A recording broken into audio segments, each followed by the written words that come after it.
Hello and welcome to a special interview for The Wire supported by Glenlivet Books. A book published recently contains a revealing analysis of Hindutva and its majoritarian mistreatment of Muslims. And here's the book. It's called Our Hindu Rashtra, and its author is the well-known journalist and columnist Aakar Patel.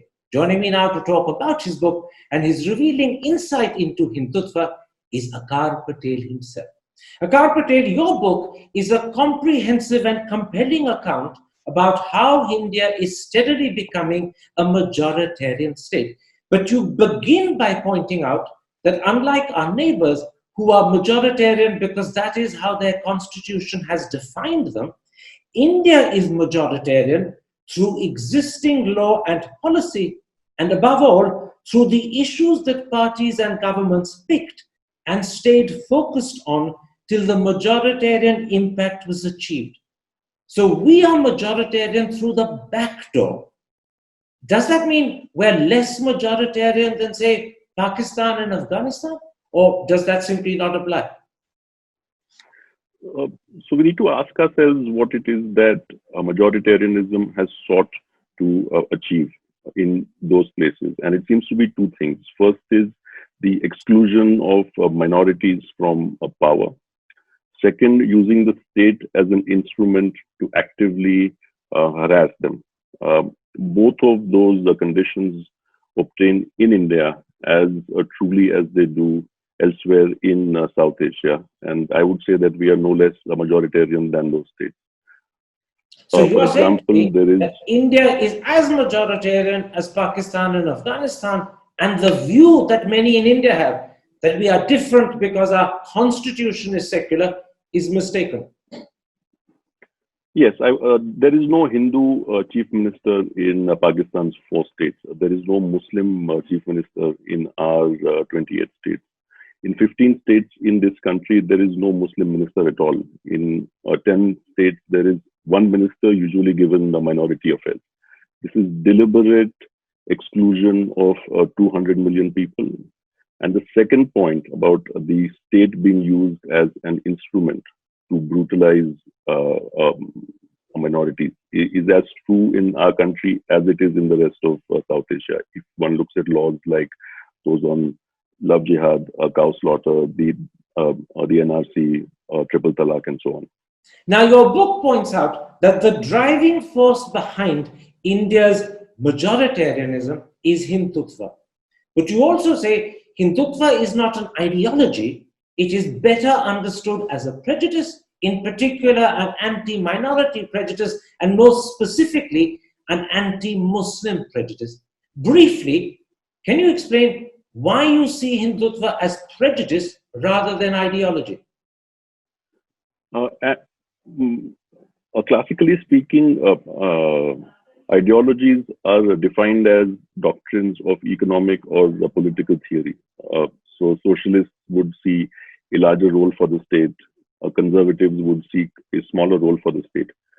We have to ask ourselves what it is that Hindutva seeks to achieve. And they've never had any sort of consistency in their economic policies. They were very socialist from the 50s to the 90s. They were liberalizers in the 90s. Now we seem to have gone back to a certain sort of socialism again with Atmanirbharta.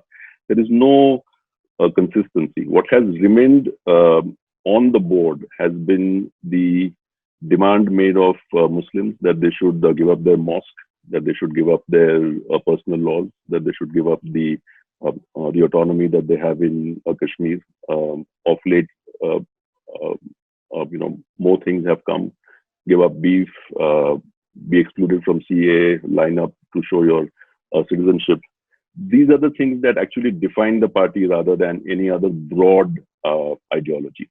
In fact, you take this point further in your book when you say that the core of Hindutva is the ambition to create Hindu Rashtra. But you add, Hindu Rashtra is not a theory of state, it's not a change in the constitution. Instead, you write, Hindu Rashtra is purely about the exclusion and persecution of India's minorities, particularly Muslims.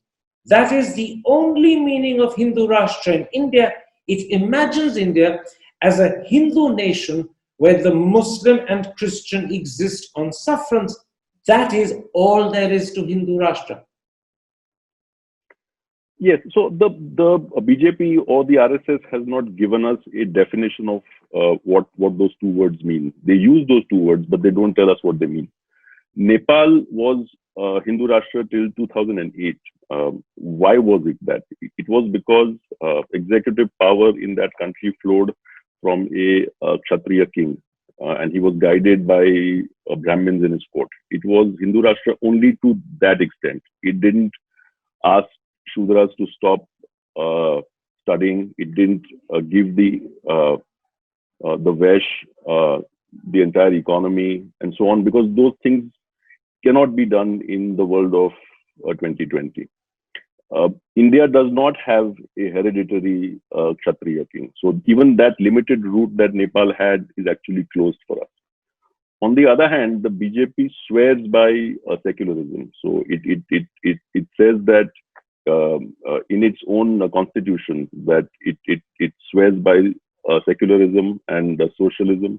It requires party members to take an oath that they believe in it. The fact is that it doesn't need to change anything to allow it to do what it wants. And we have seen that. This is the 7th year that we've got a BJP a majority. We've seen no move towards a change in either the state or the laws. Okay, you take this point in your book one critical step further. You write, and I'm quoting you, the acquisition of authority in Hindu Rashtra is not towards bettering the lives of Hindus, but damaging, excluding, and handicapping those who are not born Hindu.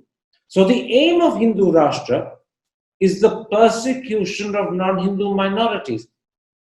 If the BJP were to turn around and say this is just Aakar Patel's personal prejudice, which flows from his dislike of either the term Hindu Rashtra or our party, how would you respond to that criticism? I would say that majoritarianism usually expresses itself in two ways. One is in the positive sense, where you say we will do something for the majority community that will change and better their lives. So the route that Pakistan took at the beginning was that they would change their laws and they would align the criminal code with Sharia. They would chop hands for theft. They would lash people for fornication. They would force people to fast in Ramzan. They would force the debits of zakat from the banks. They would ban interest. All of that failed. They tried that with the assumption that if they were to become a more pure society, a more pious society, they would get blessings. What remained in that country was the second part to majoritarianism, which is the brutalization of minorities, the Ahmadis, the Hindus, Christians, and the Shia. In India, there was never anything offered on the positive sense. For instance, the BJP could have said that reservations for Dalits and the Adivasis would now be extended into the private sector. They chose not to do that. The only thing that they have is the active persecution through law and through practice of Muslims. If we look at the focus that the government has had and what has kept it busy, even on the foreign affairs front, to a large extent, has been the laws and the practices that they have followed, which have gone after our Muslim community. So what you're saying in a nutshell is that Indian majoritarianism, particularly under the BJP, has not acted to improve the lives of the majority so much as act to persecute, harass, exclude, and minimize the minorities, and particularly the Muslims. Yes, there is no program of work that they have which is aimed at the weaker sections, even within the Hindu society. It's purely about driving every week, every month legislation that seeks to marginalize, that seeks to brutalize minorities, especially Muslims. You make one further point about Hindu Rashtra, and this time it comes towards the end of your book. You say Hindutva has captured the Indian state, but it sits behind the facade of Nehruvian secularism and inclusion. It pretends to be what it is not. In other words, Hindutva never reveals itself in its full light. It's either sometimes in disguise or even sometimes deceptive. Yes, so the absence of any form of real ideology means that it doesn't know how to present itself once the hatred of a Muslim is removed. The diplomat defending India on beef lynchings, on love jihad, on CAA in Washington or in Brussels pretends that nothing has really changed under the BJP and that the constitution is secular, the judiciary is sort of independent, and what is happening is merely aberration. But so this is where the contradiction comes into play, because the last year they've had to defend things that are not actually aberrations. And it is absolutely true to say that while Hindutva has followed a particular line within this country, it pretends to be something that it is not outside. In other words, the aberrations are fast becoming the norm. Now, your book looks at many varied and different ways in which Hindutva has targeted Muslims and the interests of Muslims to show that in independent India, the vast majority of our system is loaded against Muslims. I want to take up 2 or 3 of those examples with you. To begin with, you say the BJP repeatedly insists that there is what they call appeasement of Muslims. The facts you point out, no matter which sphere of life you look at, clearly show that Muslim representation is just a fraction of its proportion of the population. For example, they should have 74 seats in the Lok Sabha, but they have only 27. They are nearly 15% of the population, but only 4.9% of state and central government employees, 4.6% of the paramilitaries, 3.2% of the IAS, IAFS, and the police services, and perhaps as low as just 1% of the army. Are Muslims being deliberately and consciously left out? Or is this because Muslims, for whatever reason of their own intimidation and hesitation, are reluctant to join the mainstream? Which of the two? They are deliberately excluded in 2 ways. The first is through democratic politics. There is no Muslim amongst the ruling party's 303 Lok Sabha MPs. There was no Muslim in its last 282 seat a majority either. There is, by my reckoning, 1 Muslim MLA in the BJP out of over 1,200 nationwide. That's the deputy speaker in Assam. So what the BJP does is that its politics is driven primarily against India's own citizens.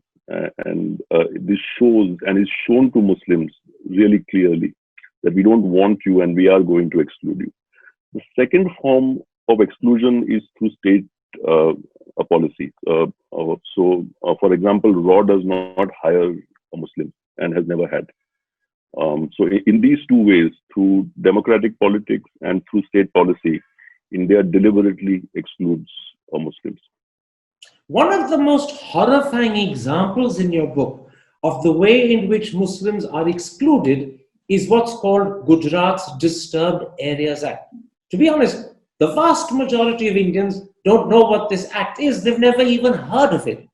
But you point out in your book that it's existed for 35 years, and you say its aim is to keep Muslims out of other neighborhoods than those traditionally Muslim. In other words, its aim is to ghettoize Muslims. Can you explain this act and how it works? The government of Gujarat decides the people of which religion can buy a property where. The buyer and seller don't have that right. So Muslims are denied a permission to buy in the areas where they are not wanted. These areas, they are notified as being disturbed. They are part of every city. More are actually added each year. Each year it becomes more difficult for Muslims to get out of their ghettos. The government determines where it is that they can live. Foreigners can buy properties in parts of Gujarat where Gujarati Muslims cannot. In other words, Hindus in Gujarat ensure that Muslims do not buy properties through the Disturbed Area Acts. If a Muslim is well enough to buy a property in a Hindu majority area, that sale can be contradicted or countermanded on the grounds of the Disturbed Area Act, thus ensuring that Hindu areas remain largely, if not entirely, Hindu. Yes, this happens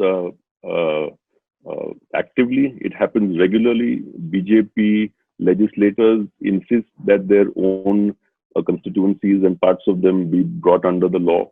They do it all the time. Neighbors often, and this is reported in the media regularly, do not want the property next to theirs to be sold to a Muslim. And in fact, over the 35 years that this act has been in operation, the number of areas, the expanse of land that it covers keeps increasing. It's not just limited to Ahmedabad, it exists in other areas. And secondly, more and more areas of Ahmedabad have fallen under its remit. Yes, all the cities of the state, and within those cities, more and more neighborhoods. Now, for many, perhaps, the most disillusioning example of the way Muslims are excluded by the Indian system emerges from your chapter on the Supreme Court. You point out that, first of all, there are bewildering judgments from the Supreme Court that have argued that Om is not a religious symbol, that Hinduism is not a religion but a way of life. Then, in 2019, the Supreme Court delivered the Babri Masjid judgment, where after readily accepting that the demolition was illegal and wrong, it still went on to actually give the site to the very people who demolished the masjid.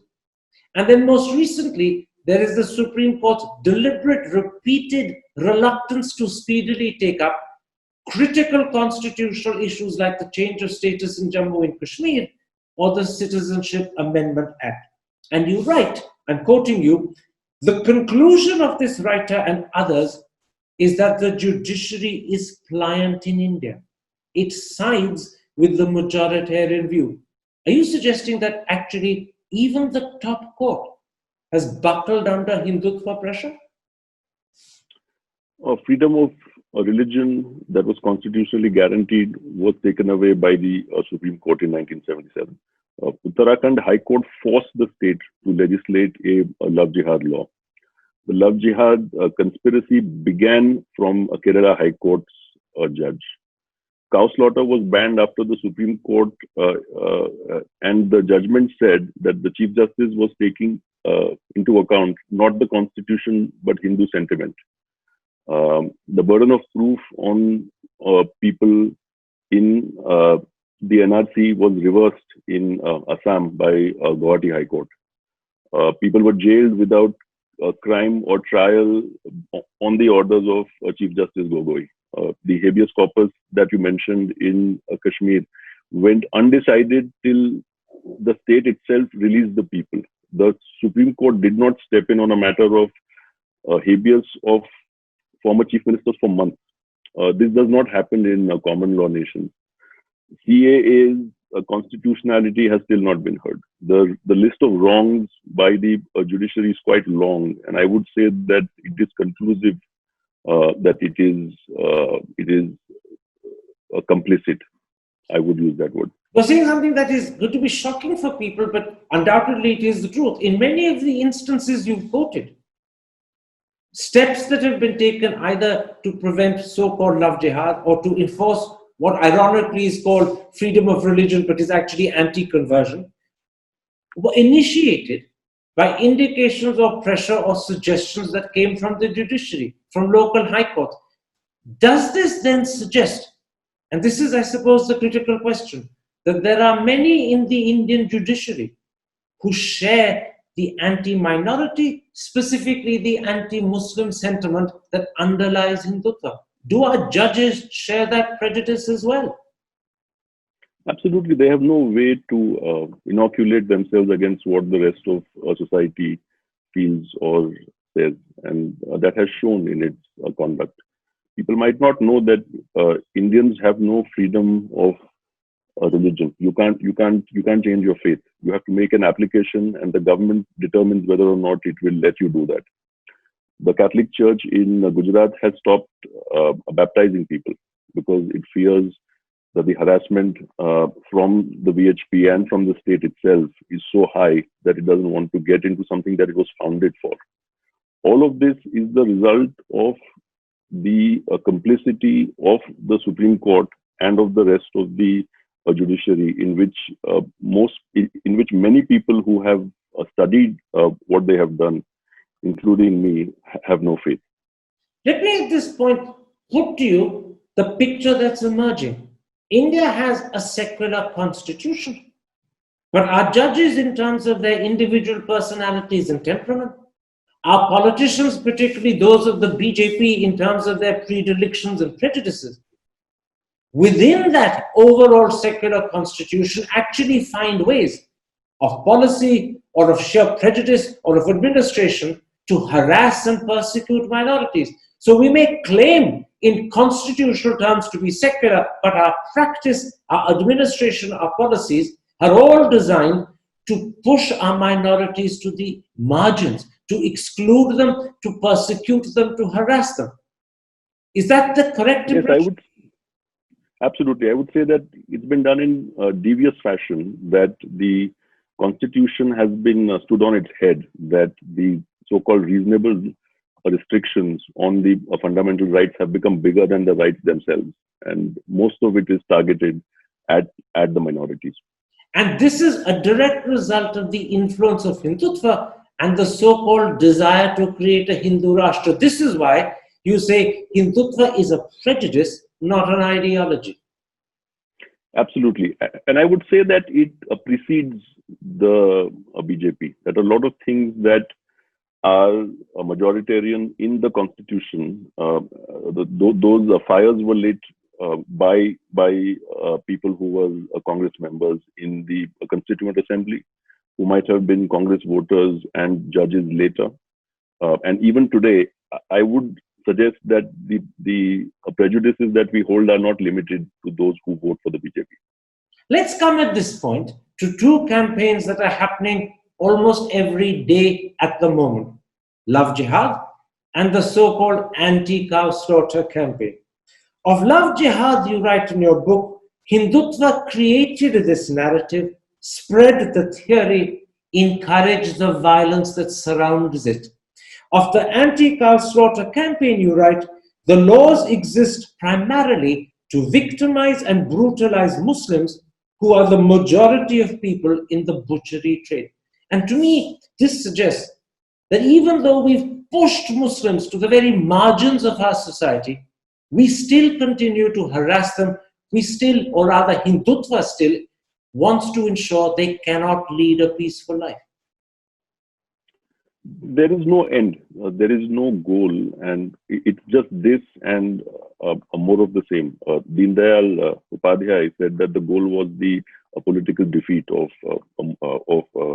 Muslims. They don't have anything else. Even after being confronted by data that shows how marginalized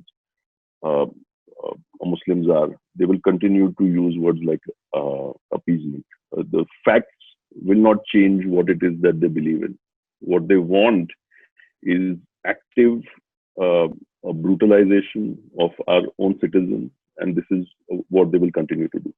It's not just that Hindutva wants to ensure the political defeat of Muslims, which from the statistics you quoted earlier, it's abundantly clear they've succeeded.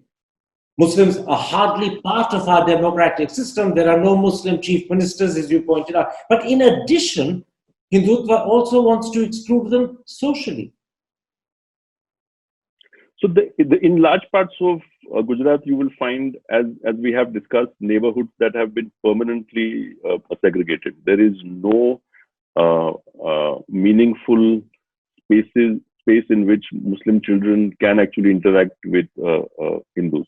What they're doing is dividing this society at the neighborhood level, at the level of law and policy.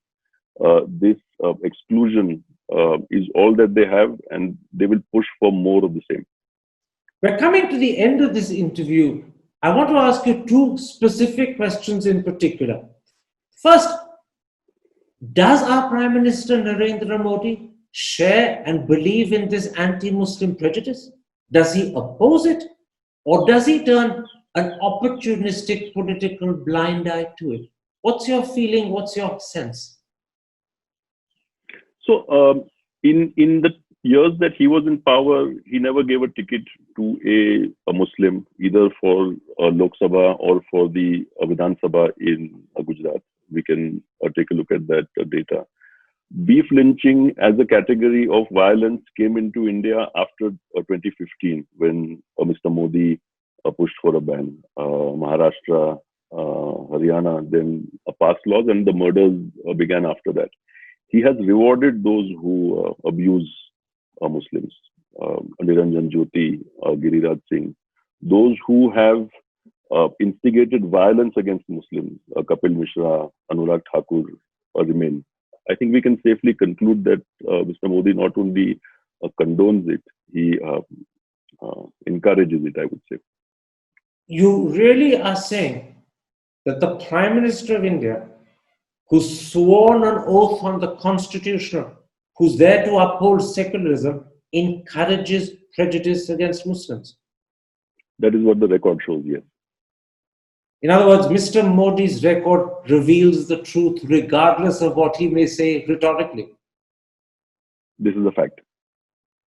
This, I have to point out, will invite on you the wrath of BJP supporters and trolls. You do realize that, don't you? One cannot run away from what one has found in terms of facts. And I think that my book sufficiently shows what I have said to be true. Finally, there is another question your book throws up, although I don't think it's one that your book addresses because it goes beyond the remit of your book. Does the political success of Hindutva, particularly since 2014, suggest that a large number, maybe a majority of Indians, share the anti-Muslim antipathy and prejudice that lies at the heart of Hindutva? We are in the seventh year of this government, and I think that's a long enough period to be able to assess it. We are in the 12th quarter of a decline in GDP growth, that's 36 months. We were at record unemployment before the lockdown. We are now in we are in a recession. The NSSO data shows that we were already poorer and eating less in 2018 than we were over 2014. This is government data. Globally, we have slipped on several indicators. 24 places on the democracy index, on the human development index, as we learned last month, we have fallen 6 places on the freedom index, 4 on gender, corruption. But can I interrupt? Come back, Aakar Patel, to the specific question I asked. Does the success of Hindutva, the political success of Hindutva since 2014, suggest that a large number of Indians, maybe a majority, share the anti-Muslim prejudice that lies at the heart of Hindutva? It's difficult to conclude that Mr. Modi's popularity, which is undeniable, I would say, is the result of his performance. As GDP per capita is behind Bangladesh, China is in Ladakh. So if it is not on the basis of his performance, what else can we possibly ascribe it to? My view is that he personifies the sort of hard, cruel Hindutva that is popular. That the persecution of India's Muslims by the state is being rewarded by the majority. So in a nutshell, you're saying that people vote for Modi because they identify with his anti-Muslim, anti-minority image. They believe this reflects their thinking and what they want. I would say that is a fact, and certainly I think in year 7 we have seen that a performance cannot be the basis of why it is that he's popular. Aakar Patel, on that depressing, for some shocking note, thank you very much for this interview. Thank you very much for sharing and explaining your interpretation and analysis of Hindutva, which you firmly believe is not an ideology, it is a prejudice, and more specifically, It is an anti-Muslim prejudice. Take care. Thank you for having me. Stay safe.